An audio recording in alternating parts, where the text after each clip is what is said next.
इन 12 वर्षों में नरेंद्र मोदी को अगर किसी ने चैलेंज दिया है तो उस व्यक्ति का नाम क्या है? क्या उस व्यक्ति की इतनी छोटी सी इच्छा हो सकती है कि वो राज्यसभा जाए? बिहार में नंबर 1 की कुर्सी से किनारे किया जाए। मैंने सिर्फ कुर्सी छोड़ने का, मैं सिर्फ राज्यसभा जाने का वादा कर रहा हूं। कोरमा ग्रुप, जो सोचता है वो करता है।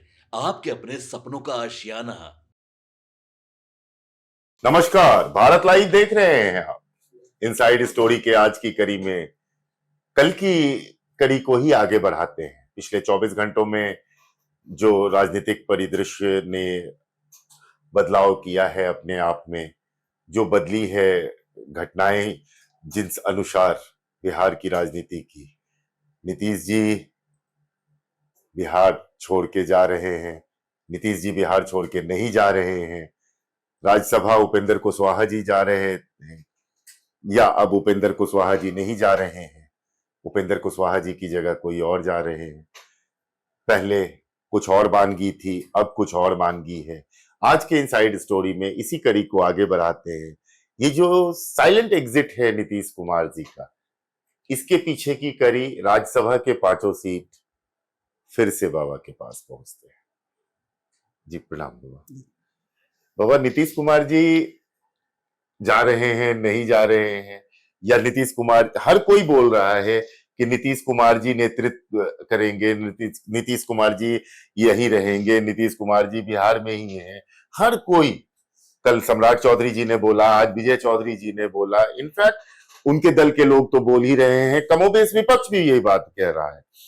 तो इस परिदृश्य में बाबा, जब नीतीश कुमार जी को यही रहना है, नीतीश कुमार जी को यही नेतृत्व करना है, नीतीश कुमार जी के बिना काम नहीं चलेगा, तो फिर नीतीश कुमार जी को राज्यसभा जाने की क्या जरूरत है बाबा? मैं भी यही सवाल पूछ रहा हूं। कभी अपने आप से पूछता हूं, कभी जब लोग बात हमसे करते हैं उनसे पूछता हूं, कभी आप लोगों से भी पूछता हूं कि क्या सच में आपको लगता है कि नीतीश कुमार जी कहीं जा रहे हैं? जी। जवाब हर तरफ से यही आता है कि नीतीश कुमार जी कहीं नहीं जा रहे हैं।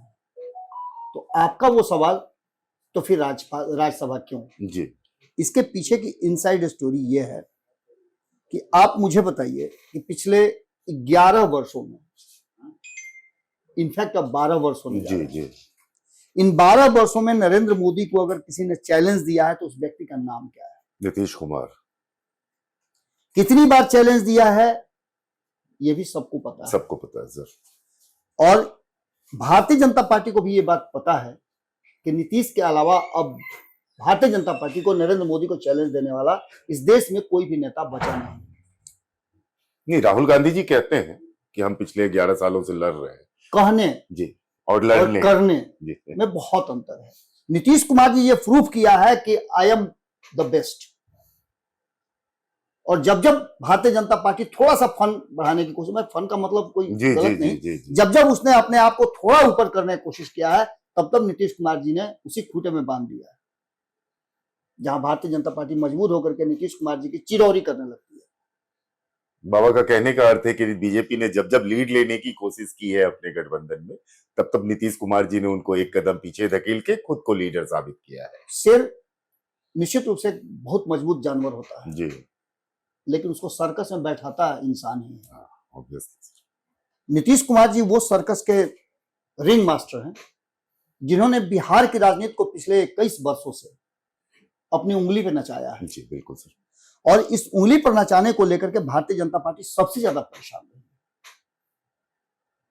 बख्तियारपुर के छोटे से गांव से पहुंचा हुआ एक व्यक्ति राजनीति में प्रवेश करता है, और जब राजनीति में प्रवेश करता है तो उसकी भाषा, उसकी शैली, उसके काम करने का तरीका, उसका डेडिकेशन, सब कुछ उस व्यक्ति को पसंद आता है जो इस देश में एक बदलाव चाहता था। जितने भी बड़े नेता हैं सबको आप देख लीजिए कि सबके दुलारे, सबके लाडले, इवन कि नरेंद्र मोदी ने भी कहा कि मेरे लाडले मुख्यमंत्री जी। तो सबने नीतीश कुमार को प्यार किया है, और नीतीश कुमार ने यह ताल ठोक करके कहा था कि मैं इस राज्य का एक दिन मुख्यमंत्री बनूंगा। क्या उस व्यक्ति की इतनी छोटी सी इच्छा हो सकती है कि वो राज्यसभा जाए? इस पर सबको संशय होता है, लेकिन राज्यसभा जाने का निर्णय भारतीय जनता पार्टी सोच तो रही है कि मैंने कराया है, लेकिन ये नीतीश कुमार का फैसला है।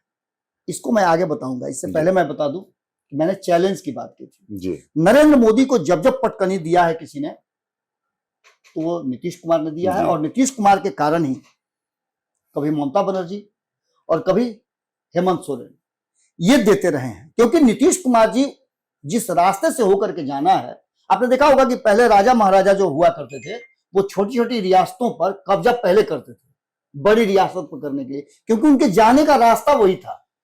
अगर वो उनके राज्य में नहीं हुआ तो कहीं वहीं हर्डल पैदा हो जाए। तो बड़े राज्यों को अपने कब्जे में करने के लिए छोटे छोटे रियासतों को अपने पहले कब्जा किया जाता था कि मेरा रास्ता जो है निष्कंटक हो जाए। जी जी। लेकिन नीतीश कुमार जी ने जब जब भारतीय जनता पार्टी कोशिश की पश्चिम से पूरब आने का, वहां वहां हर्डल बनकर के खड़ा रहे और बिहार से बाहर नहीं जाने दिया। ऐसी स्थिति में भारतीय जनता पार्टी के लिए चैलेंज था कि नीतीश कुमार को कैसे बिहार में नंबर 1 की कुर्सी से किनारे किया जाए। नीतीश कुमार जी रहे तो जरूर, यह भी कहे कि आप ही का फैसला होगा, लेकिन भारतीय जनता पार्टी अपना चेहरा उस जगह पर रखे जिससे कि भारतीय जनता पार्टी ये कह सके कि एक राज्य और मैं लीड कर रहा हूं जी। और इसका उसके, आप देखिएगा कि आप किसी खास सब्जेक्ट में मास्टरी करना चाहते हैं, लेकिन मैट्रिक से लेकर के आप बीए तक, ग्रेजुएशन तक आप क्या करते हैं, कई सब्जेक्ट्स को लेकर के आप आगे बढ़ते हैं जी और सभी सब्जेक्ट में पास होना आपके लिए जरूरी है। जी। तो भारतीय जनता पार्टी के लिए भी यही सवाल था कि बिहार में पास करती है कि नहीं करती है, और बिहार में पास करने का ये सिलसिला और ये पूरा स्वांग जो रचा गया है, आप समझिएगा कि इसका टाइमिंग नोट कीजिएगा। जब पश्चिम बंगाल में चुनाव होने की तैयारी हो रही है, पश्चिम बंगाल में भारतीय जनता पार्टी अपना सारा अस्त्र शस्त्र इस्तेमाल कर ली है। एक तरफ सिर्फ पश्चिम बंगाल जीतने के लिए नितिन नवीन को राष्ट्रीय अध्यक्ष तक का दर्जा दिया गया, क्योंकि पश्चिम बंगाल में कायस्थ समाज का संख्या बहुत ज्यादा है और उस संख्या बल को अपनी तरफ करने के लिए भारतीय जनता पार्टी ने यह रास्ता अपनाया है, यानी कि मुस्लिम बनाम कायस्थ, इसको करने की कोशिश की गई है। इन सभी में अभी भी हर्डल के रूप में नीतीश कुमार खड़े थे जी। अब नीतीश कुमार क्या करेंगे क्या नहीं करेंगे, तो इन 13 वर्षों में सबसे ज्यादा 2013 की बात कर लीजिए, जैसे ही नरेंद्र मोदी सतह पर आते हैं, जमीन पे आते हैं और उनके नाम की घोषणा होती है कि ये हमारे नेता होंगे, नीतीश कुमार का सबसे पहला फैसला होता है कि मैं इनके साथ काम नहीं करूंगा जी। जबकि नीतीश कुमार जब ये पूरी दुनिया कह रही थी कि आप कम्युनल पार्टी के साथ क्यों हैं, तो नीतीश कुमार ने उसको भी गांठ बांध करके रख दिया था कि बिना मेरे इजाजत के आप अपने कम्युनल एजेंडे, जो आपके एजेंडे हैं राम मंदिर से लेकर के दुनिया जहान, उसको आप नहीं खोल सकते हैं। कई बार हुआ है, कई बार ऐसा हुआ है। और नीतीश कुमार ने कॉमन मिनिमम प्रोग्राम के तहत एनडीए का अपने आप को हिस्सा रखा है, जिससे कि खास वर्ग को, मैं कल ही बता रहा था आपसे कि नीतीश कुमार ने क्यों चुना सीमांचल का क्षेत्र, वहां मुस्लिम बहुल इलाके हैं, उन मुस्लिम समाज को नीतीश कुमार एक बार फिर से ये एश्योर करने गए हैं, मैं हूं ना, मैंने सिर्फ कुर्सी छोड़ने का, मैं सिर्फ राज्यसभा जाने का वादा कर रहा हूं, न कि मैं बिहार छोड़ने का। और ये बात आप देखिएगा कि हर मंच से हर नेता कि नीतीश कहीं नहीं जा रहे हैं, नीतीश कुमार ही बिहार के का जो शासन है वो चलाएंगे, इनके निर्देशन में ही चलेगा। कोई भावुक होकर के, कोई एक्टिंग करके, कोई रो करके, कोई गा करके नीतीश कुमार के बारे में ये कह रहा है कि नीतीश कुमार यहीं रहने वाले हैं। इसके बाद आप एक और बात समझिएगा कि 90 के दशक में मंडल और कमंडल की राजनीति आपको याद होगी। उस मंडल और कमंडल की राजनीति में नीतीश कुमार किस खेमे में बैठे हुए थे? कमंडल की खेमे में। लेकिन उनका विचारधारा क्या था? मंडलवादी। तो आप एक बात समझ लीजिएगा कि अब ये कमंडल वाली जो पार्टी है, ये मंडलवाद का समापन करने के लिए, आपको पता होगा कि सभी जगह लगभग मैदान खाली कर दिया है जी। बचा हुआ बिहार था जहां कमंडल के साथ रह करके मंडल की राजनीति होती थी। और ये बात खुद नरेंद्र मोदी ने कहा था, और जब कहा था तब मैंने इस पर एक विश्लेषण किया था कि शायद नीतीश कुमार ही वो अंतिम कड़ी है जिसको समाप्त करने के लिए भारतीय जनता पार्टी तैयारी कर रही है। जब नरेंद्र मोदी ने यह कहा था कि जीवित समाजवादियों में सबसे बड़े नेता नीतीश कुमार है, तब लोगों को मेरी बात बहुत बुरी लगी थी जी। लेकिन आज उस बात को जब नीतीश कुमार राज्यसभा जा रहे हैं, बिहार की गद्दी पर छोड़ने के लिए तैयार हैं जी। तो लोगों को एहसास होगा कि मैंने तब क्या क्या कहा था। आज सबसे बड़ी बात यह हो गई कि उस मंडलवाद को, समाजवाद को समाप्त करने की कोशिश यहीं से शुरू होगी, जब नीतीश कुमार को बिहार की गद्दी से, कुर्सी से उतारा जाएगा। यहां से एक और बात मैं बताना चाहता हूं। जब नीतीश कुमार, कभी भी ऐसा हुआ हो ईबीसी को लेकर के या फिर ईडब्ल्यूएस को लेकर के कोई भी फैसला किया गया हो, नीतीश कुमार ने राजनीति को कैसे कैसे बदला है, इस बात को आप समझिएगा। नीतीश कुमार ने बिहार की राजनीति को हमेशा से जीवंत रखा है। जैसे आप कपड़ा पहने हुए हैं, खरीदे हुए काफी दिन हो गया होगा जी, लेकिन सर्फ और साबुन लगाकर किसी को धो करके फिर से आप फ्रेश कर लेते हैं, जी, आयरन करते हैं तो फिर चमक करके खड़ा हो जाता है और नया हो जाता है। जी, नीतीश कुमार ने बिहार की राजनीति को दोनों खेमे में रह करके लोगों को यह एहसास कर दिया कि मैं हूं तो सब कुछ स्मूथली चलेगा। न भारतीय जनता पार्टी कमंडल की राजनीति कर सकती है बिहार में, और न लालू प्रसाद यादवों की राजनीति दबंगई और पहले जैसा कर सकते हैं।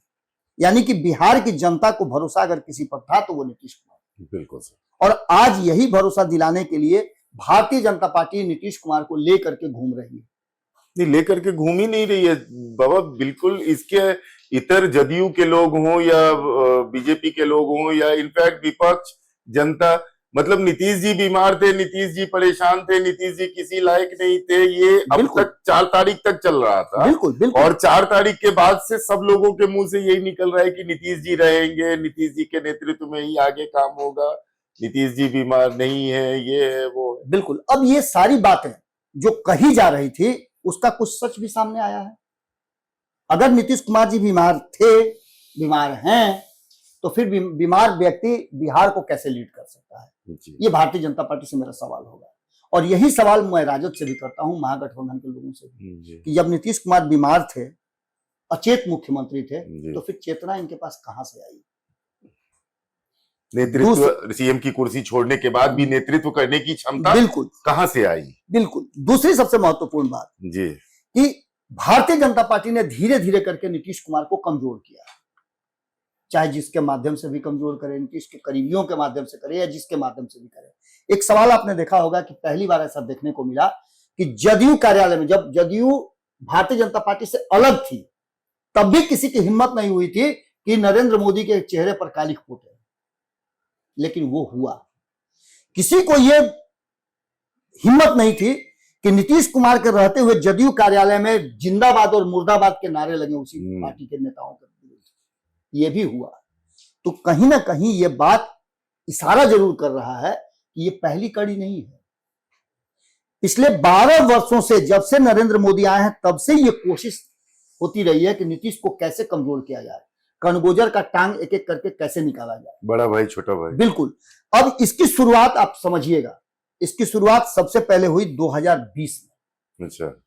2014 में तो नीतीश कुमार अलग हो ही गए थे, 13 में। जी, 14 का चुनाव अलग लड़े, 15 का चुनाव अलग लड़े। जी, भारतीय जनता पार्टी को जरूरत महसूस हुई, फिर 17 में उनके साथ चले गए। जी, बहुत स्वागत किया गया नीतीश कुमार का, जिसका फायदा नीतीश कुमार ने उठाया 2019 में। जी, और 2019 में उनको 16 सीटें दी गई, ऐसी सीटें भी दी गई जो भारतीय जनता पार्टी की जीती हुई सीटें थी, और नीतीश ने उंगली रख दिया तो भारतीय जनता पार्टी ने कहा कि लेट्स प्रोसीड, क्योंकि भारतीय जनता पार्टी को पता था ऑप्शन नहीं। अगर कोई सामान बेचना हो तो उसके साथ वो गिफ्ट जोड़ दो। जी, खास करके कहा जाता है कि भारतीय जनता पार्टी का शीर्ष नेतृत्व बनिया की पार्टी है, व्यवसायियों की पार्टी है, और व्यवसाय अच्छी तरह से नरेंद्र मोदी भी जानते हैं और अमित शाह भी जानते हैं। एक एग्रेसिव व्यवसाय करते हैं और एक स्मूथ व्यवसाय करते हैं। नीतीश कुमार को 2019 में कुछ चटा करके और उनके लोगों को अपना बना लिया गया। एक बड़ा कंट्राडिक्शन हुआ। दो शीर्ष नेतृत्व के नेताओं में भारतीय जनता पार्टी ने एक बड़ा ट्विस्ट करा दिया, आरसीपी सिंह वर्सेस ललन सिंह। और ये सतह पे नजर आया, पटल पे नजर आया। मुझे लगता है कि आप उस समय जनता दल यूनाइटेड को बहुत करीब से देख रहे थे। जी, और आपको याद होगा कि जब आरसीपी सिंह को मंत्रिमंडल में शामिल कराया गया था तो बिहार में, पटना में, राजधानी में कैसा जश्न मना था। एयरपोर्ट से लेकर के और जदयू कार्यालय तक पूरी तरह से पाठ दिया गया था लोगों से और विभिन्न तरह के शुभकामनाओं से। ठीक उसका प्रत्युत्तर जी जब ललन सिंह को पार्टी का अध्यक्ष बनाया गया, जी आरसीपी सिंह को हटा करके, तो वही देखने को मिला। एयरपोर्ट से लेकर के उससे भी बड़ा अरेंजमेंट जो करने की व्यवस्था की गई। यहां से शुरुआत होती है भारतीय जनता पार्टी के उस गेम प्लान की। सबसे पहले 2020 के चुनाव की शुरुआत कीजिए आप। 2020 के चुनाव में भारतीय जनता पार्टी ने साइलेंटली चिराग पासवान को छोड़ दिया। हाँ चिराग पासवान ने नीतीश कुमार को डैमेज किया और भारतीय जनता पार्टी जो पिछले कई बार से नीतीश कुमार की कमजोर पार्टी, नीतीश कुमार से कमजोर पार्टी, 2005 में उनसे कम सीटें, 2010 में उससे भी कम सीटें, जी जी 2015 में उससे भी कम सीटें, लेकिन 2020 में भारतीय जनता पार्टी समझ गई कि नीतीश कुमार को कैसे डैमेज किया जा सकता है। और यहां नीतीश कुमार को कहीं ना कहीं साइलेंटली, जिसका नीतीश कुमार ने कहा भी था कि कौन अपना था कौन पराया था, ये पता नहीं चला, हनुमान छोड़ दिया गया। अब ऐसी स्थिति में नीतीश कुमार को पहली बार कमजोर किया गया और उसके बाद 2020 के बाद 2025 में नीतीश कुमार साथ रहते हुए, लीड करते हुए भी कमजोर हुए। चाहे 4 ही सीट कम आया हो, लेकिन नंबर 1 की पार्टी भारतीय जनता पार्टी बनी और भारतीय जनता पार्टी को इस बात का एहसास हो गया। अब हम उस जगह पर आ गए हैं जहां से हम खेल कर सकते हैं और इस स्क्रिप्ट को लिखने में नरेंद्र मोदी और अमित शाह की बड़ी भूमिका है। दोनों ने स्क्रिप्ट लिखा और इस स्क्रिप्ट पर एक्ट करने के लिए 2 लोगों को गणमुन छोड़ दिया है। किसी भी युद्ध में अगर आप निपुण हैं तो आपके हथियार नहीं जीतते हैं, आपका विवेक, आपका मस्तिष्क और कितना ज्यादा कूटनीति आप करते हैं वो जीतता है। किसी हथियार से कोई युद्ध नहीं जीता जा सकता है। बिल्कुल। अभी आप देख लीजिए कि गल्फ कंट्रियों में इतना बमबारी हो रहा है, क्या युद्ध जीता जा सकता है? बिल्कुल नहीं। अंततः शांति होगी, समझौता होगा, कूटनीति होगी और तब ये जाकर के समाप्त होगा। आप जीत सकते हैं या हार सकते हैं।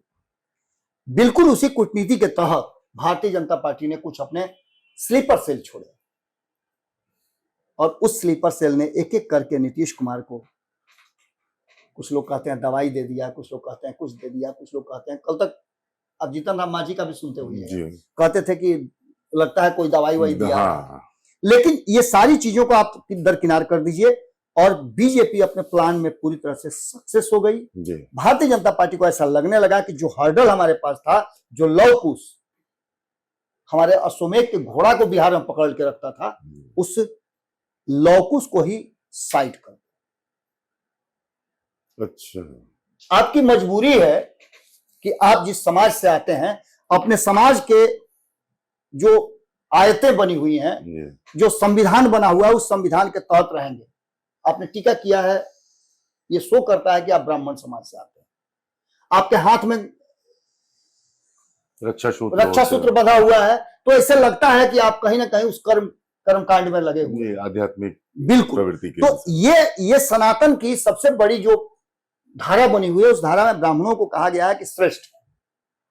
तो श्रेष्ठता को बनाए रखने के लिए आपको अपने कर्म भी करने पड़ेंगे। जी बिल्कुल। बिल्कुल उसी तरह से लवकुश समाज को मजबूरी में अपने समाज के लोगों के साथ जुड़ना पड़ेगा, जिसका एक नौटंकी आपने देखा होगा 2024 में राजपूत बनाम जी कुशवाहा की लड़ाई में जी भारतीय जनता पार्टी और एनडीए को कितना नुकसान हुआ, ये सब कोई जानते हैं। बिल्कुल।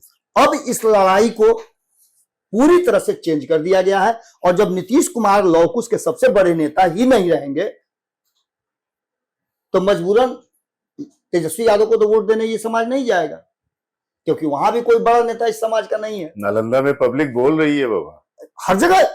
एक सिंपल सी बात आप समझिए, जो विद्रोह हो रहे हैं, जो नीतीश कुमार जो भारतीय जनता पार्टी के साथ रहने की वकालत करते थे, आज वो भी कह रहे हैं कि नीतीश का जाना बिहार के लिए दुर्भाग्यशाली है। हमने पटेल समाज के कई लोगों से बात किया, तो उनका स्पष्ट कहना है कि अब नीतीश जी नहीं रहेंगे तो हम लालू जी को वोट देंगे। निश्चित रूप से स्पष्ट बोल रहे हैं। और सबसे बड़ी बात यह है कि भारतीय जनता पार्टी पर एक ठप्पा भी लगा हुआ है कि वो अपने सहयोगियों को समाप्त कर देती है। जी, 2 दिन पहले ज्वलंत उदाहरण है। 2 दिन पहले मैंने सुना है, जब लोकसभा के स्पीकर पर महाभियोग लाया गया था, जी। उसके भाषण में अमित शाह जब बोल रहे थे, कई लोगों ने बात किया, लेकिन अमित शाह की बात मैं इसलिए कोट कर रहा हूं कि गृह मंत्री हैं। जब कोट करते समय उन्होंने इस बात को कहा भी था तो ऐसी स्थिति में आप एक बात तो समझ लीजिए कि जब इस देश का गृह मंत्री कहता है कि ये देखिए छोटी छोटी पार्टियां इसी आदत के कारण विलीन होती जा रही हैं, समाप्त होती जा रही हैं और आगे और समाप्त होंगी, तो उनका इशारा कहीं इधर तो नहीं है। और लौकुश समाप्त, तो एक बात आप मान के चलिए कि क्षेत्रीय पार्टियों का अस्तित्व ही समाप्त। अब तक जिन पार्टियों का नाम मैंने बताया है उन पार्टियों का अस्तित्व जरा बता दीजिए और उनका नामलेवा कौन है ये भी जरा बता दीजिए। बिल्कुल सभी पार्टियां लगभग समाप्त हो चुकी हैं और यही काम पहले कांग्रेस किया करती थी। नहीं तो तभी तो बीजेपी ये जदयू में एक बहुत बड़ा जो धर्रा है वो निशांत को सीएम बनाने की के पक्षधर में है। बिल्कुल, लेकिन बोल रहा है कि निशांत सीएम। एक और बड़ी महत्वपूर्ण बात है इन सब में कि भारतीय जनता पार्टी ने जो ताना बाना बुना है जी, भले ही लोगों को यह समझ में आ रहा हो उस ताना बाना में जनता दल यूनाइटेड का भले हित अहित जो होना होगा, लेकिन नीतीश कुमार पूरी सोची समझी रणनीति के तहत अपने आप को, अभिमन्यु को पता था कि 7वां चक्रव्यूह हम नहीं तोड़ पाएंगे, लेकिन चक्रव्यूह में घुसा तो जरूर एकदम, शायद निकल जाए। नीतीश कुमार ने वही काम किया है और वो चक्रव्यूह में घुस तो गए हैं, अपनी मर्जी से घुसे हैं। अब उससे निकलने के लिए नीतीश कुमार को क्या करना पड़ेगा? Wait and watch. 16 तारीख एक बात तो बदली, जब भारतीय जनता पार्टी को दबाव पड़ा जी कि वो लवकुश समीकरण को फंसा दी है जी, तो उसने अपना स्ट्रेटजी बदला जी। अब आगे नीतीश कुमार को बार बार कहा जा रहा है कहीं नहीं जा रहे हैं, कहीं नहीं जा रहे हैं, कहीं नहीं जा रहे हैं, तो क्या सच में नीतीश कुमार कहीं नहीं जा रहे हैं? देखिए दर्शकों, तो क्या सच में नीतीश कुमार कहीं नहीं जा रहे हैं? आपसे भी जानना चाहेंगे इन पूरी जो हमारे और बाबा के बीच जो बातें हुई हैं, आपकी अपनी राय क्या कहती है? क्या निशांत सीएम होंगे? क्या नीतीश जी बिहार में रहेंगे या नीतीश जी राज्यसभा जाएंगे?